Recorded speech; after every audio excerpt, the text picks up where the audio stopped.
Zagadat.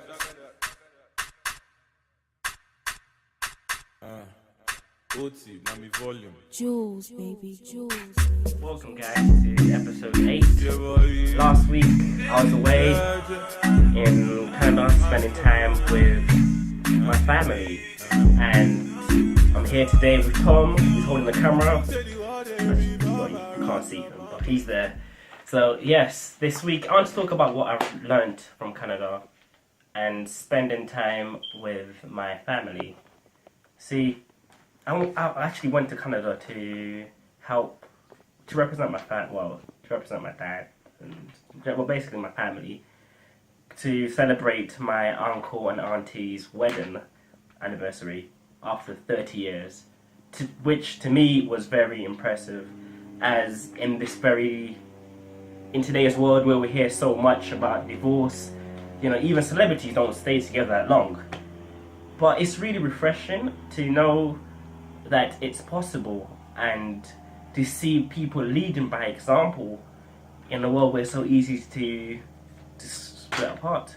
So I'm just going to talk about some of the things I learned and my uncle and aunt shared with me in during my time with them. It was really a blessing, and I feel quite honoured to know them. I'm quite touched because my uncle spoke about how he met his partner, and he said at the time he was influenced by a lot of reading, and there was one thing he said, that an example he actually gave was, there was a book, something Ingrid, about a father and his daughter, his 8-year-old daughter, and he approached her and said, imagine approaching your 8-year-old daughter and telling her you're not too young to start praying for your partner, which is really selfless, in my opinion. And I feel that how many of us actually take time to pray for other people, not just ourselves, because it feels like society pushes us to really pray, to really focus more on ourselves than other people. So that was one of the things I took away. So on the day, he actually was asked questions about relationships and how some of the challenges he faced, and he said that when he first got married, at the time it was, he'd just graduated, so I'm guessing he was around in his 20s, and he's talked about the financial strains of that time especially, and saying he couldn't afford to do certain things or buy certain things. But he said he learned something from that time, because he said that during that time his pride almost cost him his marriage. And to me, I was like, wow. Because he said that his wife, actually my auntie, suggested an idea for them to go into business. Now, it goes back to that mentality that the male is meant to provide. And if he had listened to his pride and said, no, I'm the man of the house, I'm meant to provide, then he might have stumbled at the first hurdle of being able to, listen and take advice. I mean, thank God that he listened, because the idea worked. And he said that they started, because they were both teachers at the time actually, so they started selling food to their students. And even their students would, they had competition from the locals, but even the students would buy only from them. And they started calling the food they were selling hotcakes. So to me, that was another point, was not letting your pride get in the way. The next thing I learned was the importance of laughing your way to a happy marriage. To me, that was, you're being able to laugh. Like, laughter is this, it removes the roughness out of life.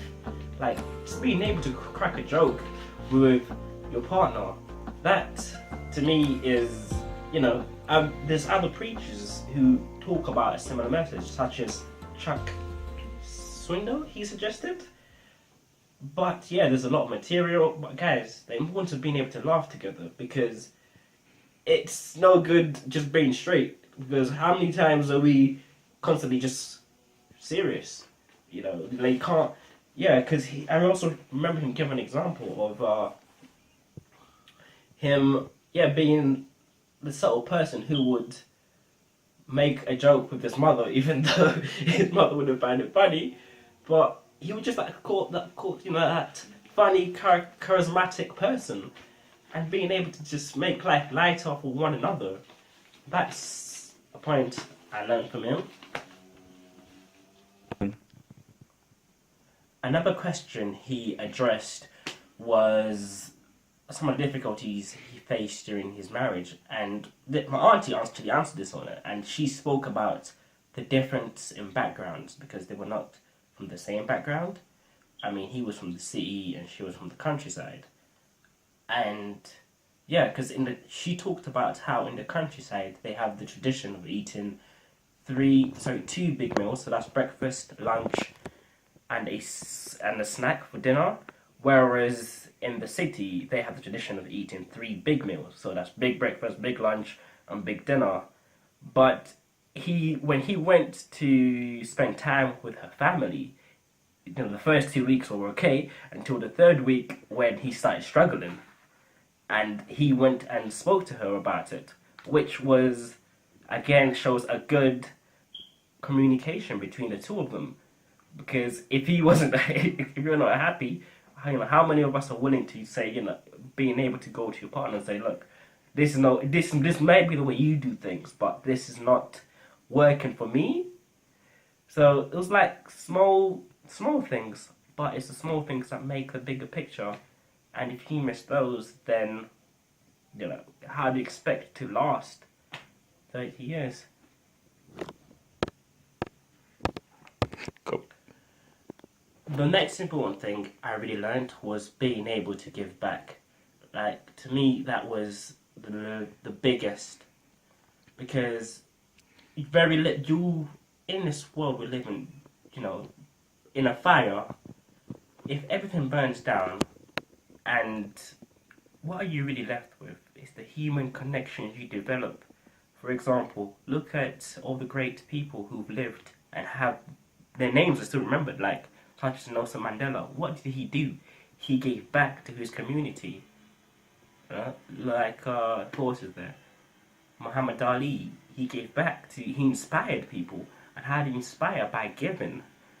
So that, to me, raised a few questions, like actually giving more myself into my community, whether it's through voluntary, and it really touched my heart.